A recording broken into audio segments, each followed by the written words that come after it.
something again down here, and it keeps happening. You know, it would be really cool if you could just like build a table right here somewhere I could fold clothes on. Yeah, Goes all the way back. we can do that. Like just across the yeah. You know, if you're gonna do that, we can make it go all the way across, and you could build me a cart, like a rolling hamper that comes out. That would be really awesome. I'd love one of those. And if we're gonna do one on one side, I could center these, and we could build a tool cart on the other. I could put cleaning supplies, because I can't reach anything up here anyway. I want all this down. But if this is gone, I'm gonna need somewhere to hang stuff.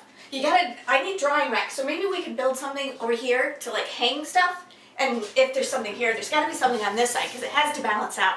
So I want like maybe a pull down drying rack or something I could put clothes on and all that. And you know what? If I'm gonna do that. Okay, well, sounds like I got my work cut out for me. First things first, let's start by bringing in some lumber. I had some of these weird shaped slabs of black walnut. They had a strange angle to them that kind of made them look like the state of California. And since I didn't really know what to do with them, I figured I'd cut them up and try to make them work for this project. But to do that, I had to give them at least one straight edge. So I had shop buddy number 1 give me a hand positioning them so that I could run my track saw down one side. Next, I ran them all through the planer a bunch of times so they were pretty close to being flat. I wasn't trying to get them perfect, I was just trying to knock down the high spots and to take the wobble out of them. Then I used the miter saw to cut off the weirdness. And then at the table saw, I could trim the other side and turn them into usable boards.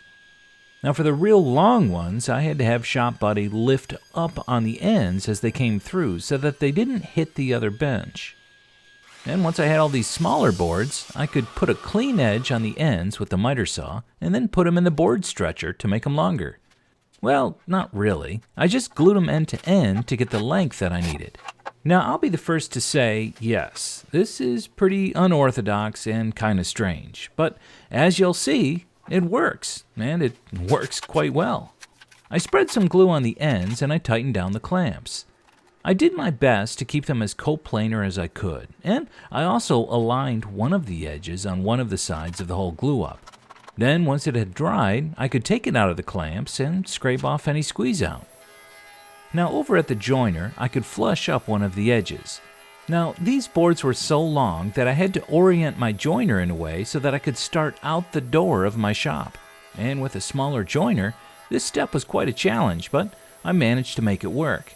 And afterwards, I could reference those clean edges on the table saw and rip a parallel edge with the help of my boy who likes to turn his head from side to side.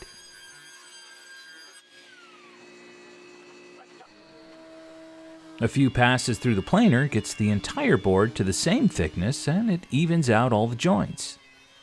And once I've done this process 6 times, I had enough material to make the entire surface for the table. The next step was to start joining the boards together.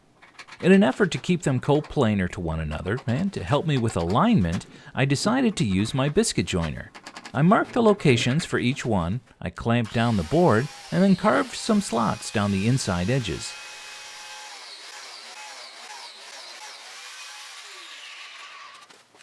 Next, it was glue up time.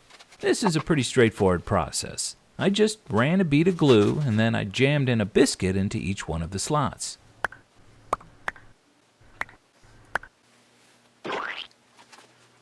Then I just match up the biscuits with the slots on the other board and then tighten it up in the clamps. Once all 3 larger boards were made, I could get them all down to their final thickness with the planer.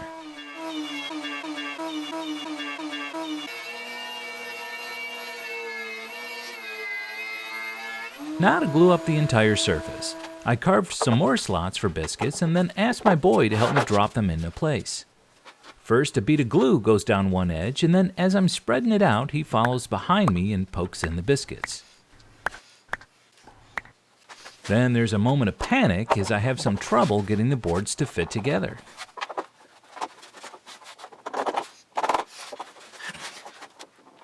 Thankfully, I got it to fit, and I quickly moved on to the next one before the glue had a chance to set. And again, some glue and some biscuits were added, and then I could manhandle it into place before finally getting to close it up in the clamps. Okay. Once it had all dried, I used some foil tape to close up some of the knots and the other inclusions on the bottom side of the piece. And then I flipped the surface back over and I mixed up some 5-minute snot. And by adding a few drops of coloring, I could turn it into some evil-looking black snot.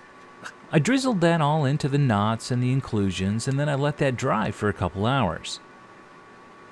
Once it had fully cured, I could sand it down flush and realized that I needed to redo it all because I had air bubbles the first time.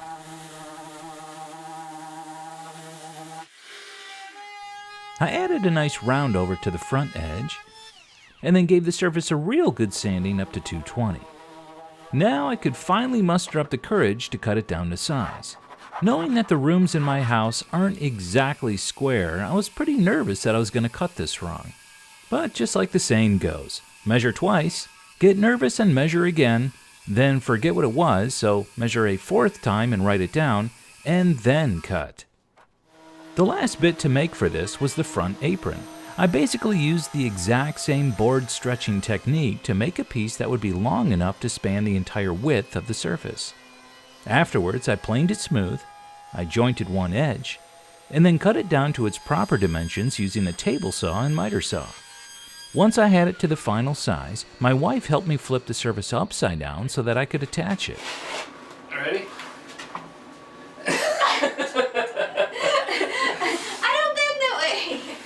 There you go. And to do that, I just ran a bead of glue and then I clamped it up flush with the front edge.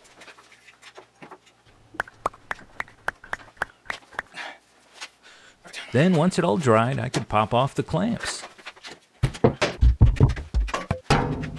And then sand everything smooth.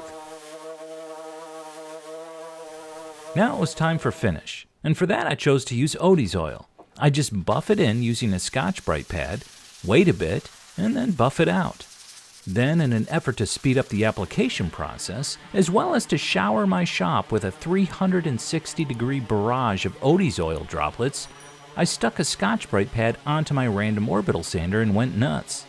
It really helped in driving the finish into the surface of the wood, and into the walls, and my clothes, and, well, pretty much everywhere. Then, with the surface done, I could move on to making the other items. I start by flattening a nice-looking chunk of walnut on the CNC, and I realize I never really clamped it down good. Oops. On the back of it, I carved a mortise, and then I could cut down a section of French cleat angle iron that I had left over from a previous project. And that gets screwed into place with flat heads.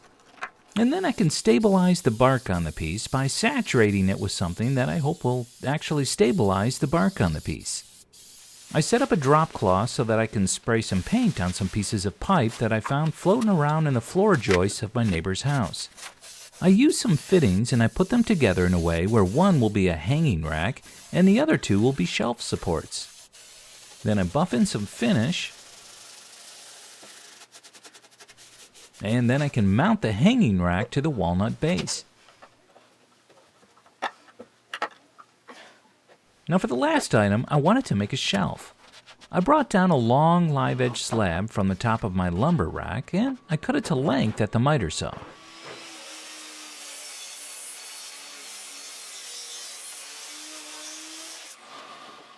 I put a flat edge on what will be the back of the shelf, and then I ran it over the joiner several times until I had a good, consistent square edge.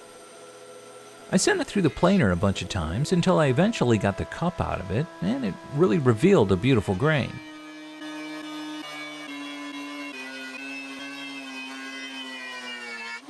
Now for the front edge, I removed the bark and I sanded it down using a foam pad.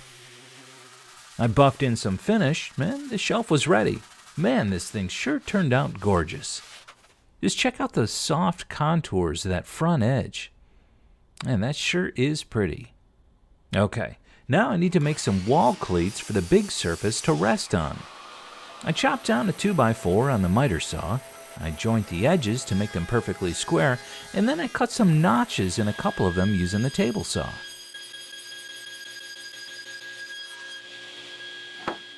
My neighbor had some electrical conduit on the outside of his house, so I removed it and replaced it with some pool noodles that I found in his garage. I cut the conduit down to size, and then I was ready for install. I gathered up all the stuff I'd need.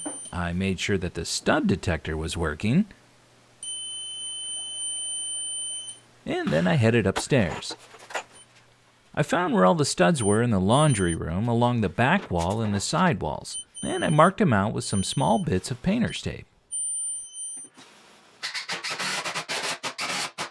I made sure that the cleats were at the right height and level, and then screwed them into place.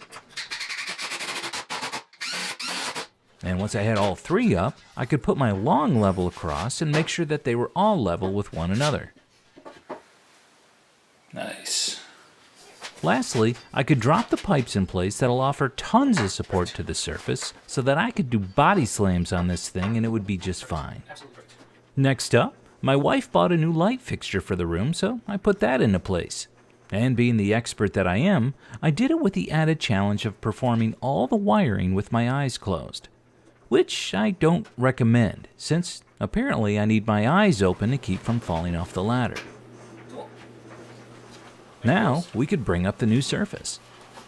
Oh, careful. What's it hitting on there? Oh! Donald? Oh! Yep. You okay? Yep, I'm good. Wait, What? there's all kinds of stuff under here What stuff? that you left on top of the dryer. Oh, all my tools! Yes. They're getting trapped. We get them all out. Oh no. There, give it up. There it is. How's that? It's in. Ha It's perfect. Wow! It doesn't need any trimming. You don't have to do any molding. It's almost like I knew what I was doing. With that in place, now I could mount the other half of the French cleat for the hanging rack. I just made sure at least one screw hit a stud, and then I used wall anchors for the rest. And then I could just hang it right up. Now for the shelf brackets, I oriented the flanges so that I could hit a stud using the center holes. I made sure they were level with one another and just mounted them in place. And since I'm so OCD, I even painted the holes in the screws to match so that they wouldn't stick out. Honestly, this would have kept me up at night if I didn't do this. Lastly, I plopped the shelf up there, and then phase 1 of the laundry room remodel is done. I say phase 1 because I still have some plans for this space which will be coming out in my next video. But for now, check it out. It turned out amazing. The highlight is definitely this black walnut surface for folding clothes. With it stretching from wall to wall, it really offers a ton of space to stack up clothes and to store the things needed to run a load of laundry. But my absolute favorite is all the figure and the sapwood, which gives it a ton of character. The steel piping worked out great too, and it was super easy to put together. It definitely adds that industrial feel, which I think goes well with the live edge wood. And I wasn't sure about keeping the bark on the hanging rack, but I'm glad I did. And the shelf ended up having a beautiful front edge on it. So that's it for now. What do you think of the remodel so far? Let me know down in the comments. I sure hope you enjoyed the video. If you did, be sure to click the like button and consider subscribing if you're new. And if you'd like to support Fisher's Shop, a good way to do that is by becoming a channel member. There should be a join button on your YouTube player. You can get early access to videos and badges and all sorts of other perks too. So check it out and sign up. I sure would be grateful if you did. Thanks so much for watching. Take care, and I'll see you next time. This is why I don't do the laundry.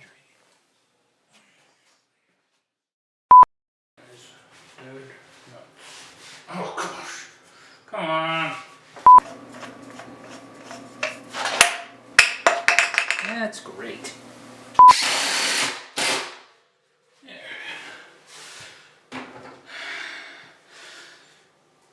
I made a shelf. Oh. So she doesn't notice that mark. I need to cut it this way. It's really hard to cut it like that. Oh gosh.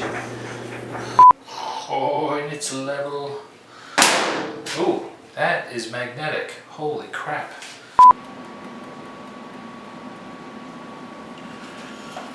Perfect. Come on.